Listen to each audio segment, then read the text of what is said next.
Hello, ladies and gentlemen, and welcome back once again to the CD Racoola Show. For today's show, we'll be reviewing the film Malignant.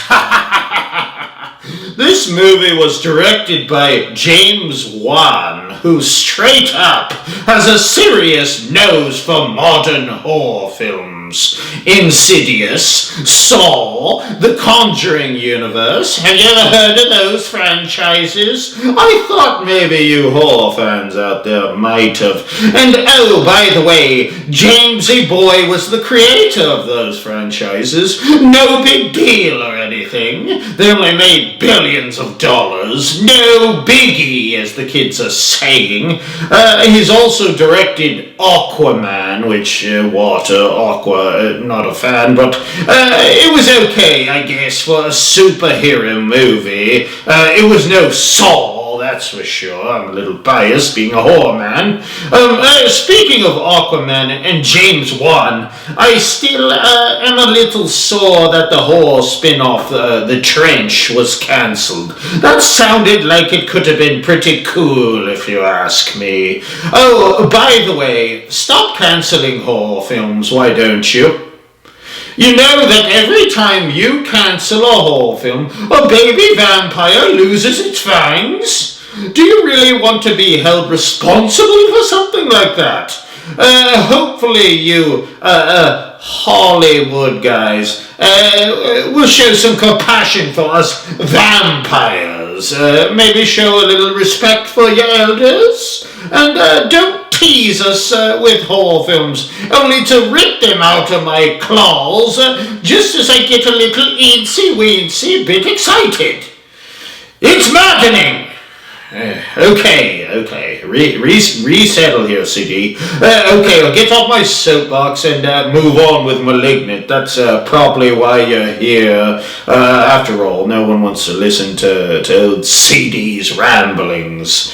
I know this movie had lots of mixed reviews, but, I seriously liked it.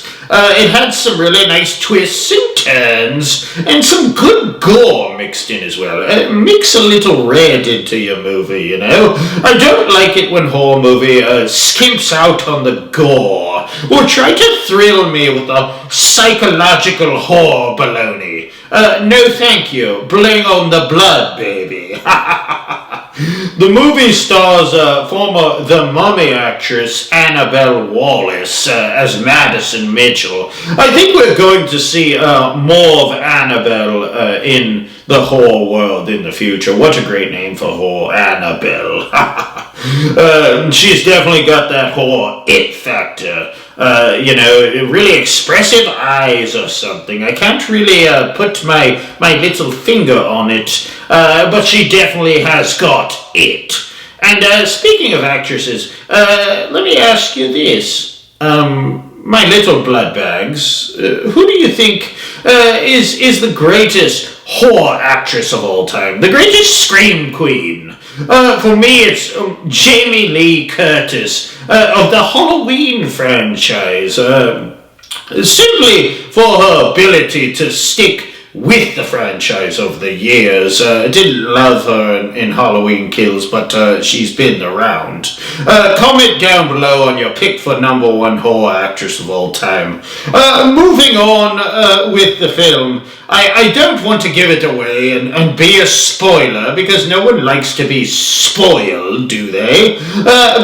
Because there is one massive surprise in the film, and it would be a shame for old CD to divulge its secret without you actually watching the film. And, I want you to watch and read and play these horror films. I can tell you this, I was very relieved as I was watching the film when I finally understood that this was not going to be another ghost or evil spirit type film, as I had originally thought in my head, that it was going to be some kind of vengeful ghost film. I've had enough ghosts and stuff, so whatever. In my mind, I thought that this was, it was going to be all about ghosts, and I'm done with ghosts. I'm sorry, but we talk all the time about zombies being overdone. But ghost franchises are like, here, hold my beer, because they are really, really overdone.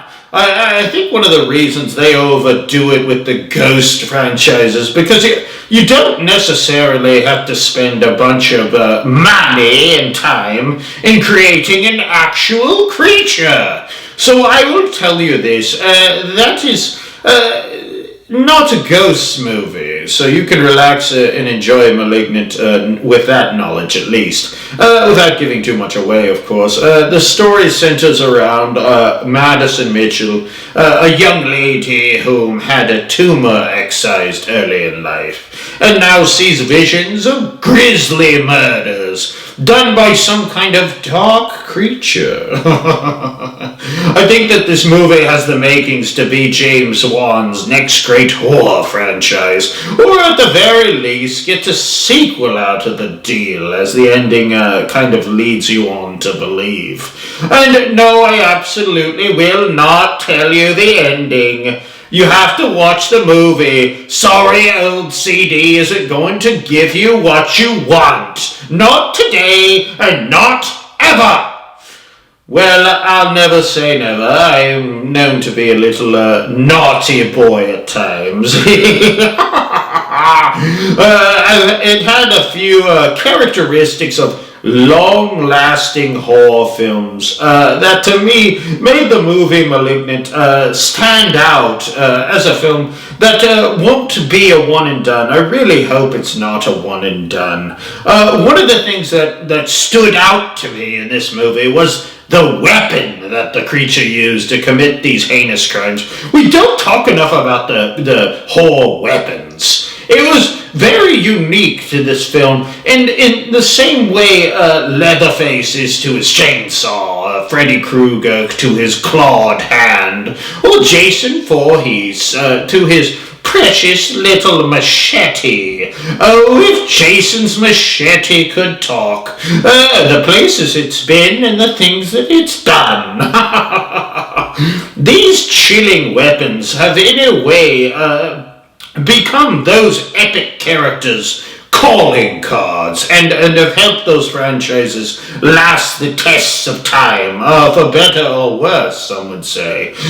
In Malignant, the weapon happens to be a golden trophy that has been sharpened to a point, forming a very serious-looking winged golden dagger, as you will see here. Another thing that made this movie unique was the creature's movement. And that's another thing we don't talk about too much, movement patterns, that were equal parts awkward newborn baby deer and equal parts the best parkour / Neo from the Matrix that you've ever seen. There was also quite a bit of rowdy action for a horror film. Had a little something for all you expendable watching bros out there, who all about your precious little shoot-em-up action films, shoot-em-up cowboy, or whatever, you know. Oh, you action bros, so cool. All in all, I think that the film was pretty fresh and something unexpected, and I am most certainly hoping, as I said before, for a second film. And don't quote old CD, because Juan and Annabelle Wallace don't have anything on the books, but in this old vampire's opinion, I think that we will see a Malignant 2 at some point. You heard it here first, people. There will be a Malignant 2. I have spoken. Give the people what they want, I say. Speaking of people, I would like to thank you once again for joining me on this episode of the CD Racoola Show. Please feel free to tap the like, share, and subscribe button down below, per the usual, to give old CD a little thrill, if you will. Please join me next episode on the show when I travel back in time to the year 1987. Oh, what a year that was. For a little throwback episode on one of my favorite films of all time, The Lost Boys. I love the 80s. so you know that's going to be a little blasty blast. Till next time, just come on in and give CD a little smooch, will you? Come on in, little close.